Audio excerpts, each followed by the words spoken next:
comments that we made would be just as applicable in South Arkansas at a forum such as this as it is in Northwest Arkansas. General principles: start early, know your background, your reason, etc. But the issues are really totally different. I was thinking as I came up here about some of the distinctions, and probably up here it's okay if you're just a member of the NRA. But in South Arkansas, you better have a picture in your billfold last dairy shop. The hunting culture is much more intense in South Arkansas.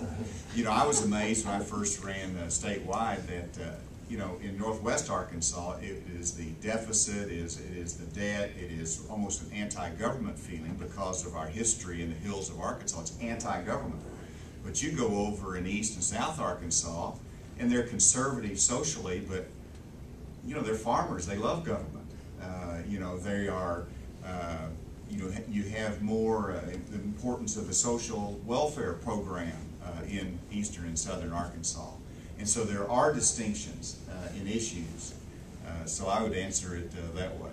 But the main recruitment factors that we cover are the same. Yeah, and I think it is different. I think, all of the elements that go into a good candidate: work ethic, running for the right reasons, etc., I think apply across the board. But I think in Northwest Arkansas, there's a deep talent pool. You've got people moving in and out of the area all the time. But quite frankly, in DeShay County, if you didn't grow up there, it's probably going to be pretty hard to get elected. They might be less willing to support someone who happened to move into the area 1 or 2 years ago. I think up here, more merit driven. Your education level is certainly a lot higher. The issues, I think, change depending on where you're at. As the Congressman said, Delta, their farm ag policy subsidies. Government's been a big part of the culture for a long time. In Little Rock, where I'm at, you better be able to talk about public safety and public education if you're going to be successful in running for office down there. Up here, I know infrastructure, growth, business climate. There are a lot of other things, not that the other two are not important. But I do think, depending on where you're at, it changes. Also, if you're talking about the legislature, your districts are smaller up here, higher density of folks. In South Arkansas and the Delta, you're going to be covering a lot more ground. So you're going to be in your truck or your car, driving and seeing folks. Turnout's, typically not that great. It's a different style of campaigning. So I think taking into account, there's certainly a lot of differences between running in Benton County and running in Lee County. So. Good. Understanding the issues. Well, we'll open up the questions to the audience. Who's got a question for our panel?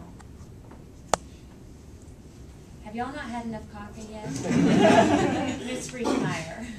I like to hear some thoughts. All what you're saying is very applicable to running.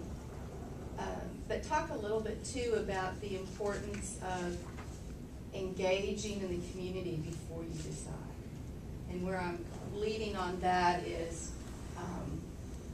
it's great to decide I want to be congressman. If you've never been to some of the other community issues to engage, so where can the folks that want to be involved, maybe it's not running for office, but what are some of the other avenues that they can seek in terms of engagement? I think that's a wonderful comment, and I'm glad you raised it, because I think using the time before you actually decide to run for office, giving back to your community, getting involved, getting to know the stakeholders, the system, so you can talk knowledgeably about that once you're in the race is important. And some specifics, most cities have appointed commissions, the Planning Commission, Parks and Recreation. In Little Rock, we've got the airport. There are a lot of different ways you can serve your community in an appointed position that you can understand. For example, city councils, much of what they do are planning and zoning issues. So having a background in planning and zoning, via the Planning Commission can be a very valuable, I think, experience if that's something you want to do. Getting involved with the business community through your Chamber of Commerce. You know, Rogers Lowell has just such a phenomenal Chamber of Commerce. You know, there's just a myriad of opportunities to network and get to know the issues, serving on nonprofit boards, getting involved in campaigns as a volunteer, whether it's a bond election or anything like that. I think, you know, all can be very helpful to you going forward. And I just agree with everything that Lucas said. Generally speaking, you know, the local campaigns particularly are about, you know, what have you done to show your commitment to the community in the past, because that's an indication of the future. So, you know, being engaged in your community is almost essential to continued being rewarded by the voters for continued public service. Now, there are a few exceptions to that. If there's just a specific issue, people are angry about something, then all of those things override. This last election, I've never seen national politics dip down so far into local politics. Even at the quorum court level, there was a chairman of my side of the political fence down in Garland County that knew it was going to be a good year and tried to recruit all the candidates for the office, and in the last second found the janitor in the courthouse and said, "Would you sign up? We had an open slot for the quorum court." Well, the janitor won. You know, it was just that year. And so, but generally speaking, it is the community involvement and your past record of service that is so significant. Both of you talked about, you know, in making that decision to run for office, that family and friends, I would assume, are part of that decision-making process. And I just ask that you all speak to that. And then also, you talked about your network and your base.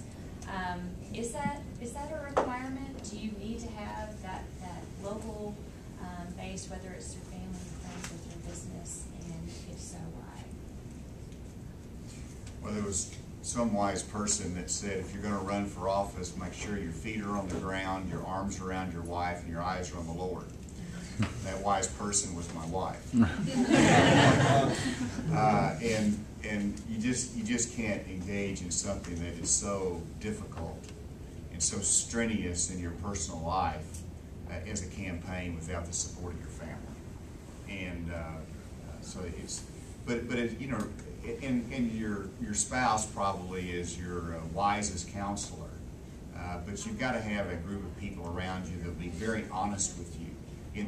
I have this theory that in every campaign there's a turning point. There's maybe an attack by your opponent, or maybe the media comes up with you with a tough question and you give a bad answer, or you don't think it through. There's a turning point in the campaign. And if you have wise counselors that help you through those difficult questions or turning points and get you prepared for that, or help give you counsel for it, then that can make all the difference. Because in the fast and furious of a campaign, if you don't have your feet on the ground, you're solid, you got your good base support, you're not going to make it through.